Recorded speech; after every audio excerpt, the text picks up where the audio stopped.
नमस्कार साथियों, जय पीएससी एकेडमी के ऑनलाइन यूट्यूब चैनल पे आपका स्वागत है। अभी हमारा जो छत्तीसगढ़ जो एडीओ के है या फिर छत्तीसगढ़ की योजना है, जितने भी क्लासेस हैं, ठीक है। पर्टिकुलर एक बात तो ये क्लियर करना चाह रहे हैं कि हमारे जितने सारे कंटेंट है पर्टिकुलर एक एग्जाम के लिए नहीं है कि ये एडीओ के लिए है या हाँ, एडीओ में ज़्यादा प्रायोरिटी है, ज़्यादा नंबर उसमें बनते हैं। लेकिन अगर हम बात करें छत्तीसगढ़ सीजीपीएससी मेन्स की बात करें या छत्तीसगढ़ एसआई मेन्स की बात करें या कोई भी अदर एग्जाम हो, छत्तीसगढ़ से रिलेटेड योजनाओं का पूर्ण रूप से कहीं ना कहीं क्या रहता है, भागीदारी रहता है, ठीक है। तो आप कम से कम जैसे इसकी तैयारी कर रहे हैं तो ये मत सोच के करिए कि हाँ एडीओ के लिए सारा इंपॉर्टेंट, एडीओ के लिए सबसे इंपॉर्टेंट है, ये बात तो तय है। लेकिन अदर एग्जाम के लिए भी ये सारे के सारे जो कंटेंट है वो बहुत इंपॉर्टेंट है। क्वेश्चन पेपर उठा के देखिए, कई साल के पेपर में आ चुका है कि ग्रामीण जयंती स्वरोजगार योजना का पूर्ण नाम क्या है। जस्ट 2 साल पीएससी पहले आया था, इससे पहले एनआरएलएम से संबंधित योजना आ चुके हैं। ये जो सेक्शंस योजना है ये पर्टिकुलर 2-2 नंबर 4-4 नंबर में भी देखने को मिलता है या आपके प्री फैक्ट के रूप में भी देखने को मिलेगा, क्योंकि ये सामाजिक आर्थिक विकास का टॉपिक है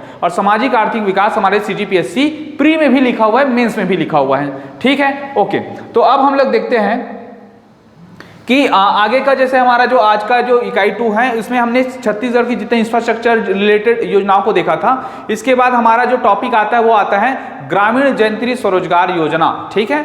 ग्रामीण जयंती स्वरोजगार योजना आता है, उसके बाद आता है एनआरएलएम सेक्शंस, ठीक है।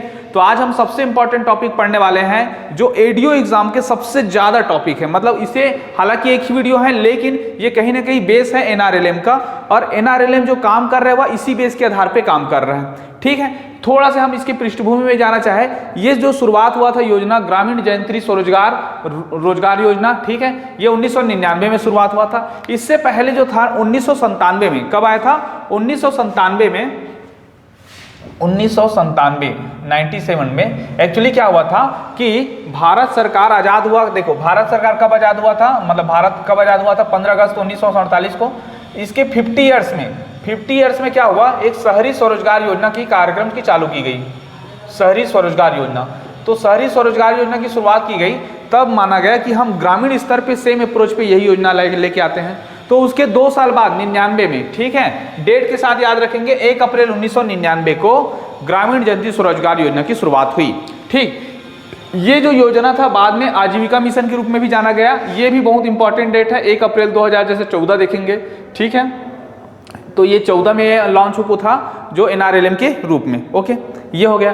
तो अटल बिहारी वाजपेयी जी के द्वारा यह शुरुआत की गई थी 1 अप्रैल 1999 में स्वर्ण जयंती ग्रामीण स्वरोजगार योजना। स्वर्ण जयंती क्यों बोल रहे हैं, क्योंकि 50 साल को हम लोग स्वर्ण जयंती के रूप में मनाए थे 97 में, तो उसके 2 साल बाद था। उद्देश्य क्या है, स्वरोजगार के सभी पहलुओं को शामिल किया गया। स्वरोजगार के जितने भी सारे पहलू होते हैं, देखो इससे पहले क्या था कि 1975 के आते आते हम लोग भारत में गरीबी विकास कार्यक्रम की शुरुआत कर चुकी थी माननीय तत्कालीन जो उस समय के पीएम रही है माननीय इंदिरा गांधी जी, ठीक है। तो क्या हुआ कि जब गरीबी हटाओ की जब नारे पे बात किया गया तो गरीबी हटाना कैसे है, तो गरीबी हटाने के सबसे प्रोस्पेक्टिव ये थे कि महंगाई को कम करो, करप्शन को कम करेंगे, ठीक है, और हमारे जो सामाजिक आर्थिक कार्यक्रम है उसको हम बढ़ावा देंगे। तो सामाजिक आर्थिक कार्यक्रम 2 तरीके से देते हैं। ये तो आप क्या कर सकते हैं, योजनाओं के माध्यम से लोगों का भला कर सकते हैं, और दूसरा क्या कर सकते हैं कि उनको आत्मनिर्भर बना सकते हैं, स्वरोजगार देके, ताकि आपको ज्यादा योजना उसको ना देना पड़े, शिक्षा के लिए पैसा ना देना पड़े, स्वास्थ्य के लिए पैसा ना देना पड़े, उसके बाद खुद पैसा रहे। तो खुद पैसा रहे तो उसके लिए क्या होना पड़ेगा, आपको स्वरोजगार या सक्षम होना पड़ेगा।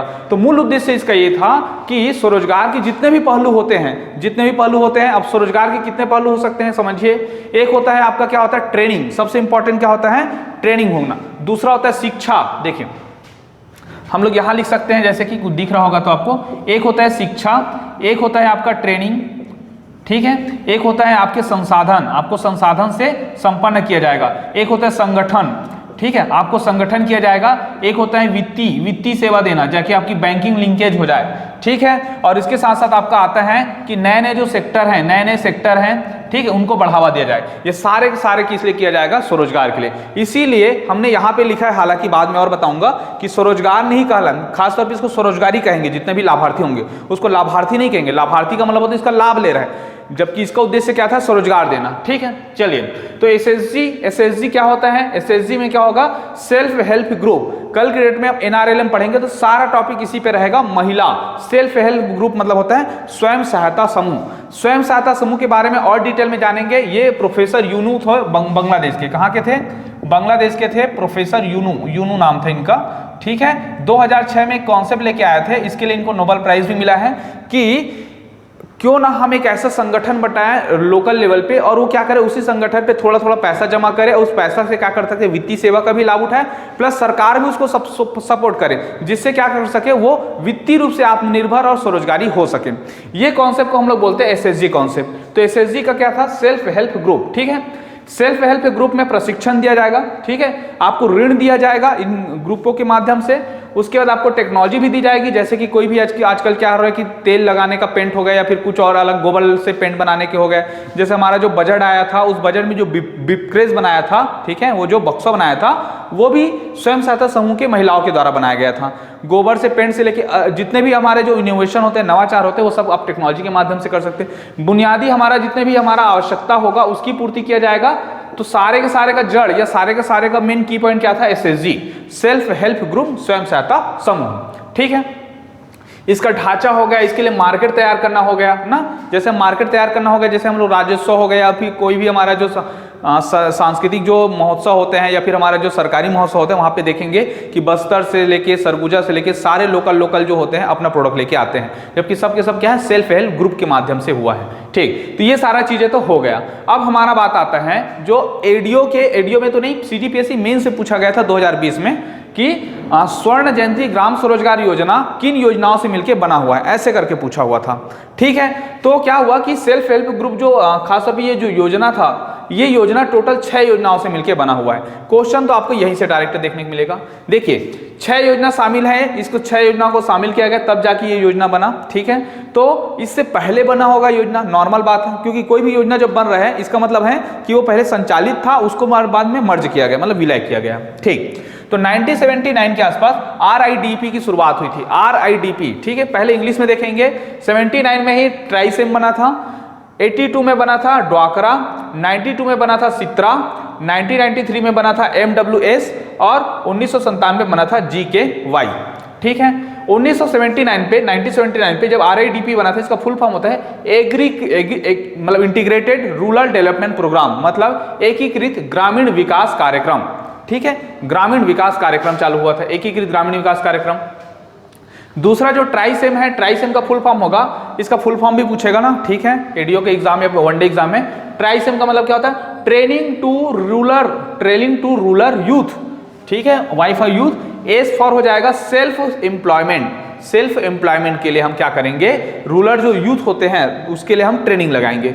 उसके बाद आता है, चलो ये तो यूथ हुआ लोगों के लिए हो गया, अब बच्चा कौन थी, तो बच्चा कौन थी, WNC मतलब वुमेन एंड चाइल्ड, ये दोनों बच्ची थी। तो development of women and children in rural area की जो महिला और बच्चे हैं उनको डेवलप करने के लिए हमने ड्वाकरा लाए 1982 में, ठीक है। उसके बाद सीत्रा क्या था कि जो हमारा जो ग्रामीण कारीगर हैं, ठीक है, खासतौर पे टेक्सटाइल इंडस्ट्री हो गया और किसी चीज का हो गया, तो सबको हम क्या दिखाएंगे, टूल किट आपूर्ति करेंगे। ये जो T4 था क्या होता, टूल किट रेगुलेटरी था, ठीक है, मतलब हम टूल किट देंगे ताकि वो अपना कारीगरी दिखा सके, ठीक है। ये था सित्रा, 1992 में आया था। उसके बाद 1993 में MWS का मतलब होता है मिलीनियन वेल स्कीम, मतलब मिलियन किसको बोलते हैं, मिलियन बोलते हैं 10 लाख को बोलते हैं, ठीक है, यूट्यूब में वो चलता है। तो 10 लाख कुओं का निर्माण करने का टारगेट रखा गया था इस योजना के तहत 1993 के आसपास। जितने सारे हमारे सिंचाई एग्रीकल्चर लैंड हैं वहाँ पे सिंचाई की जो प्रतिशत है उसको बढ़ाने के लिए, ताकि उसमें द्विफसली भी हो सके और पहले फसल को सुनिश्चित किया जा सके, इसलिए MWS मतलब 10 लाख कुओं का निर्माण किया गया। मिलियन मतलब होता है 10 लाख कुआं। उसके बाद 97 में आया था हमारा, 97 में हमारा GKY चला था। GKY का मतलब होता है गंगा कल्याण योजना, ठीक है। BPL से नीचे जितने भी लघु और सीमांत कृषक होते हैं उनको सिंचाई सुविधा प्रदान करने के लिए, तो ये दोनों पर्टिकुलर क्या था, सिंचाई के लिए चला था, ठीक है। मतलब BPL हो और आपका लघु और सीमांत कृषक हो। लघु और सीमांत कृषक क्या होता है आपको बता दूं, तो क्या होता है, किसानों को हम वर्गीकृत करते हैं, क्या करते हैं, वर्गीकृत। देखिए जैसे कि इसको हम लोग हेक्टेयर वाइज करते हैं, 1 हेक्टेयर, 2 हेक्टेयर, ठीक है, 2 से 4, 4 से 10 और 10 से अधिक। सबसे पहले 1 हेक्टेयर से कम मतलब होता है 2.5 एकड़ से कम होता है, उसे हम बोलते हैं सीमांत कृषक बोलते हैं। क्या बोलते हैं, सीमांत कृषक। 1 से 2 हेक्टेयर के बीच में, देखिए 1 से 2 हेक्टेयर के बीच में जो किसान होते हैं उसे हम लघु कृषक बोलते हैं।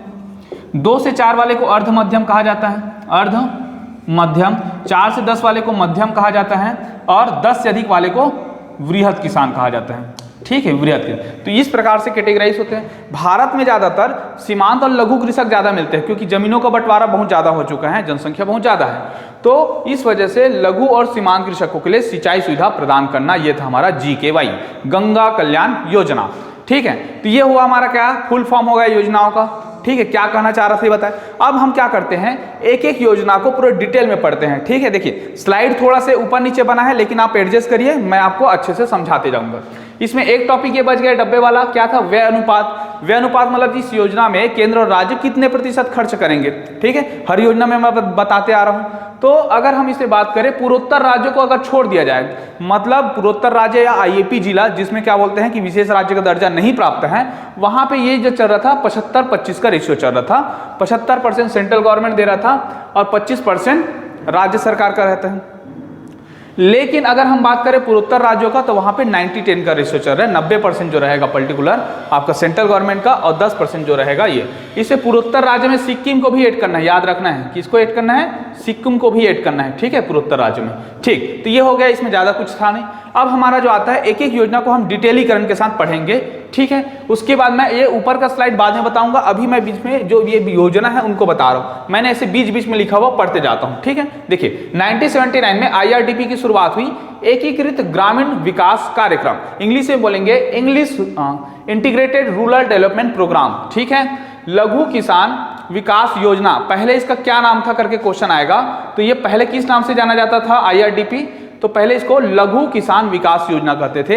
ये 1973 में लागू हुआ था, चौथी पंचवर्षीय योजना में।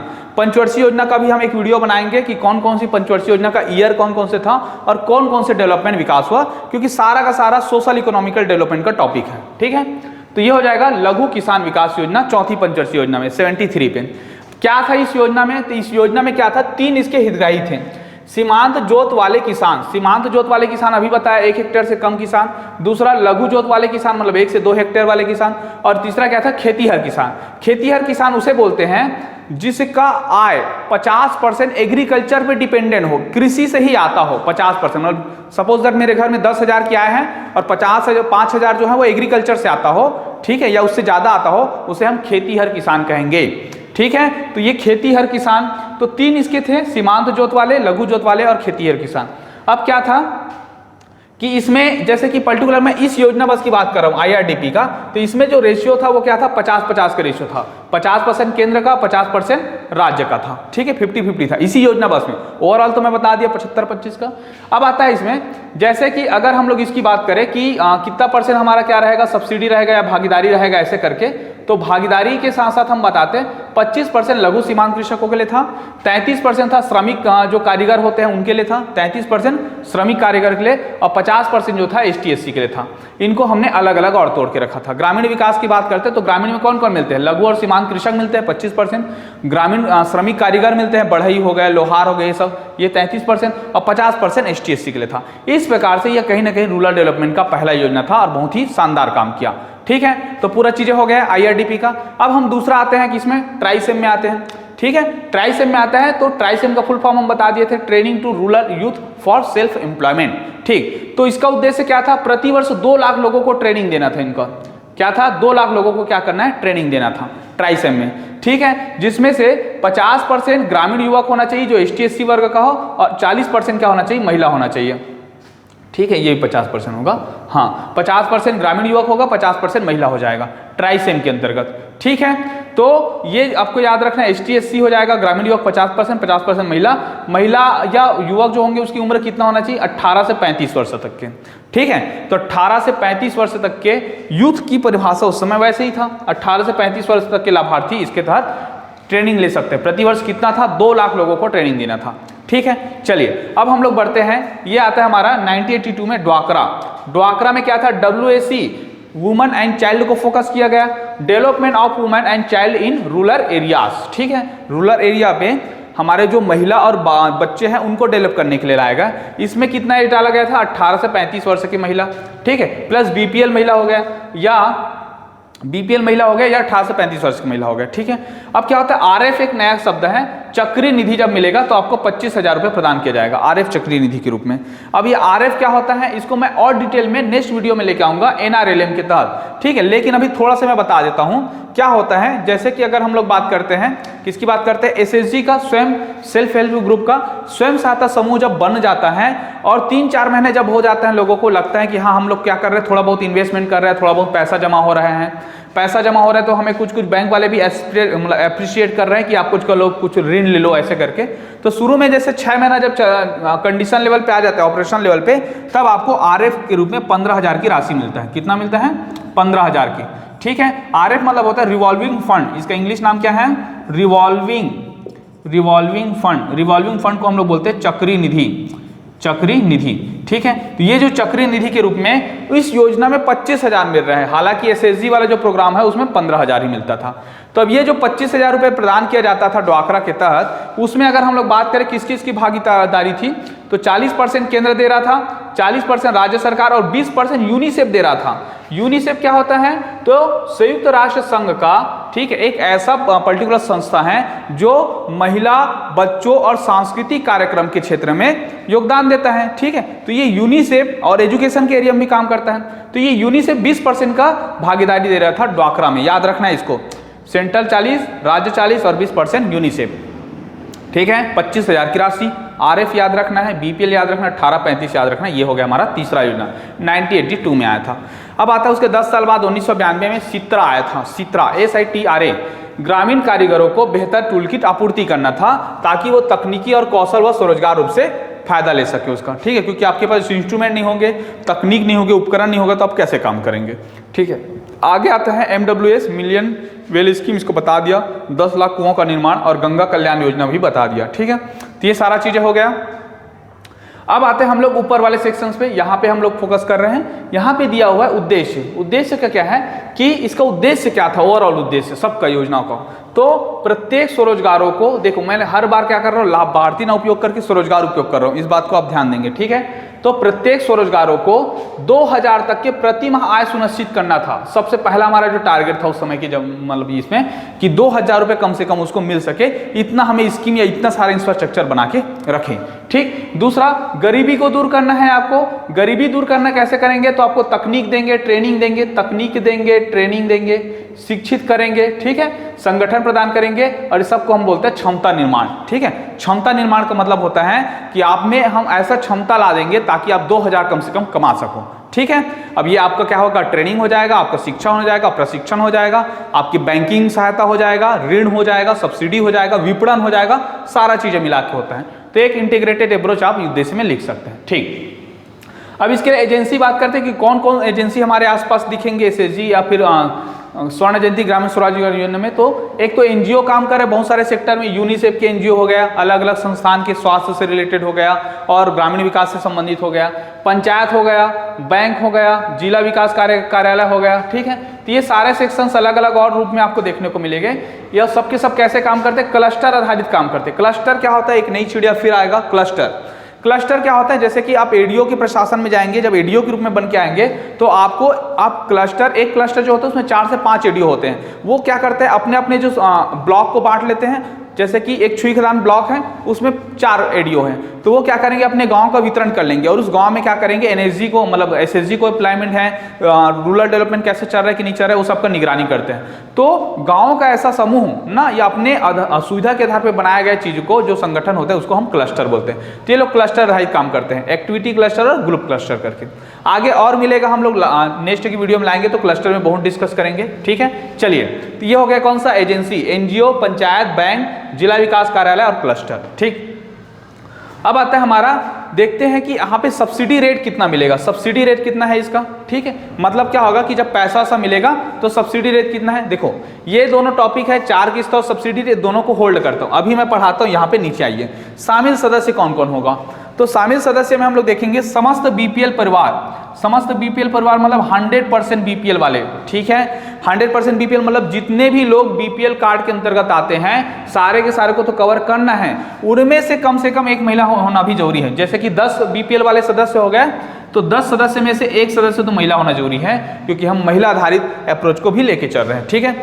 दूसरा, 50% महिला आरक्षण रहेगा इसमें, ठीक है। तीसरा 15% आपका अल्पसंख्यक के लिए आरक्षण रहेगा और 3% विकलांगों को प्रायोरिटी रहेगा, ठीक है। अगर हम योजना लेके आते हैं उसमें 50% महिला होना चाहिए, 15% कम से कम कोशिश करेंगे कि अल्पसंख्यक वर्ग से हो, ठीक है, और 3% विकलांग या दिव्यांग वाले हो, ठीक है, दिव्यांग। ओके, 2016 से अब विकलांग ना कह के हम क्या कर रहे हैं, दिव्यांग कर रहे हैं, ठीक है। तो ये आपको याद रखना है, 50, 15, 3, ठीक।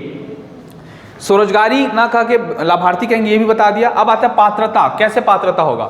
जब एसएचजी समूह बनता है, ठीक है, एक ग्रुप बनता है रूरल डेवलपमेंट के लिए, तो 10 से 20 व्यक्तियों का समूह होना चाहिए अगर सिंचाई उचाई चल रहा है तो, ठीक है। और अगर विकलांग लोगों का समूह है तो 5 सदस्य भी चल जाएगा। 10 से 20 का नॉर्मल व्यक्ति हैं तो सिंचाई उचाई है और कोई रूरल डेवलपमेंट का काम करना है तो, और सिंचाई के विकलांग है तो वो 5 सदस्य होगा। उसके बाद आता है एसएचजी, सेल्फ हेल्प ग्रुप ना, स्वयं सहायता समूह। स्वयं सहायता समूह की बात करें तो स्वयं सहायता समूह में 80% बीपीएल परिवार होना चाहिए, याद रखना है 80% बीपीएल परिवार, और 20% क्या हो जाएगा, सामान्य परिवार होगा, ठीक है। 80% होगा आपका बीपीएल परिवार और 20% क्या हो जाएगा आपका सामान्य परिवार होगा, ठीक है। कोशिश करेंगे कि ज़्यादा से ज़्यादा गरीबी को दूर करें, तो गरीब वर्गों तक पहुंचना जरूरी है, ठीक है। ओके, अब हमारा 2 टॉपिक और बच जाता है। एक बचता है सब्सिडी रेट कितना है इसका, और इसके किस्तों का पैसा, जो सब्सिडी रेट में पैसा मिलता है वो कैसा मिलेगा, ठीक है, रोजगार के लिए। तो सब्सिडी का जो रेट चल रहा है वो चल रहा है आपका 30%, 50%।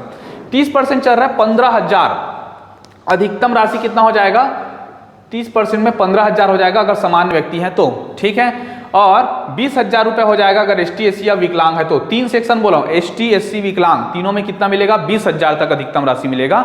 ये भी 30% सब्सिडी रहेगा इसमें, ठीक है। और तीसरा जो होता है ये 2.5 लाख तक के, 2.5 लाख ना, 2,50,000 तक के मिलेगा, 50% सब्सिडी के साथ मिलेगा अगर आपका एसएचजी बन जाता है तो। एसएचजी बनाने के जितने प्रोसेस होते हैं हम नेक्स्ट वीडियो में लेके आएंगे एनआरएल में, तब आपको समझ आ जाएगा कैसे बनाना है। तो देखिए 15,000 तक के सामान्य व्यक्ति को, ठीक है, 20,000 तक के एसटी एससी या विकलांग व्यक्ति को, और अगर आपका स्वयं सहायता समूह बना हुआ है तो आपको 2.5 लाख तक के मिलेगा। लेकिन इसमें सब्सिडी भी ज्यादा है, 50% सब्सिडी। स्वयं वाले 15,000 में 30% है, 20,000 में 30% है, और 2.5 लाख में 50% सब्सिडी है। ये हुआ, ठीक। अब आता है हमारा 4 किस्तों में जो एसएचजी रेट है, ठीक है, स्वयं सहायता समूह है, वो हम लोग जो पैसा मिलता है, जो सब्सिडी का रेट मिलता है, ठीक है। क्योंकि जैसे कि अगर हम बात करते हैं कि चलिए सपोज दैट हमें दोना पत्तल बनाने के लिए हम क्या करते हैं, एक योजना, रोजगार योजना लेके आते हैं। अब हम क्या करेंगे, उसे पैसा मांगेंगे, तो जो पैसा मिलता है, ठीक है, वो सारा का सारा कैसा होगा, हमारा एक संगठन बनेगा, समूह संगठन बनेगा, तो वो आपको 4 किस्तों में मिलेगा, एक साथ नहीं मिलेगा। पहला जो किस्त मिलेगा कब मिलेगा, समूह संगठन की शुरुआत। आप जैसे ही 10 से 20 लोगों का आप समूह बनाते हैं उस समय आपको पहला किस्त मिलेगा, जितना भी अमाउंट होगा उसको 4 किस्तों में मार दिया जाएगा। दूसरा किस्त आपको आरएफ के योग्य हो जाएंगे तब मिलेगा। अब आरएफ क्या होता है, रिवॉल्विंग फंड होता है, यहाँ पे बताया हूं मैं रिवॉल्विंग फंड। जनरली ये 15,000 का रहता है, लेकिन ड्वाकरा में 25,000 का था ये, ठीक है। एसएचजी में भी हम लोग पढ़ेंगे तो ये लगभग 6 महीने का टाइम लगता है। जब ऑपरेशनल लेवल पे आ जाता है, अब दैनिक जो वित्तीय जो बैंकिंग लिंकेज जो बढ़ जाता है, थोड़ा पैसा जमा हो जाता है, तब आपको आरएफ के योग्य माना जाता है रिवॉल्विंग फंड के। तो दूसरा किस्त मिलेगा आपको, ठीक है। तीसरा हो जाएगा आर्थिक क्रियाकलाप। आर्थिक क्रियाकलाप जब संचालन हो जाता है, आप लोन पटा रहे हो, कंटिन्यूटी आप क्या कर रहे हो, उसको किस्त भर रहे हो, तो आर्थिक क्रियाकलाप चालू हो गए तो। और चौथा, जब बैंक का ऋण लिए हो, वो बैंक का ऋण अगर पटा लेते हो, ठीक है, जैसे कि थोड़ा सा पहला हमने लिया था और वो पूरा एनओसी मिल जाएगा बैंक से, तो एनओसी मिल जाएगा तब जाके आपको चौथा किस्त मिलेगा, ठीक है। इस प्रकार से ये पूरा स्कीम जो बनाया गया है बहुत ज़्यादा इंपॉर्टेंट इसलिए था क्योंकि उस समय तक के, अभी तक के रोजगार पे डायरेक्ट प्रहार करने वाली ऐसी कोई योजना नहीं थी, ठीक है। हालांकि इसको हम लोग बाद में जब 1 अप्रैल 2014 आएगा तो इसका नामकरण किया गया, इसका स्ट्रक्चर में भी चेंज किया गया और एनआरएलएम के रूप में, राष्ट्रीय ग्रामीण आजीविका मिशन के रूप में इसका नाम किया गया। ये सारी चीज हम बताएंगे। छत्तीसगढ़ में भी एनआरएलएम बहुत अच्छे से चलता है, बस इसका नाम थोड़ा सा अलग है, इसको हम बोलते हैं बिहान योजना। क्या बोलते हैं, बिहान योजना, ठीक है। तो ये रहा हमारा आज का स्वर्ण जयंती ग्रामीण स्वरोजगार योजना। ये इकाई 2 में भी है, इकाई 1 में भी है, दोनों को एक साथ लेके पढ़ा दिया गया है। ओके। तो इस प्रकार से आप पढ़ाई कंटिन्यू कीजिए, प्रॉपर नोट्स बनाइए, जितना भी चीजें हैं अगर समझ नहीं आता तो कमेंट बॉक्स में भी करिए, ठीक है। ज्यादा से ज्यादा लाइक कीजिए, शेयर कीजिए, सब्सक्राइब कीजिए। Okay, thank you.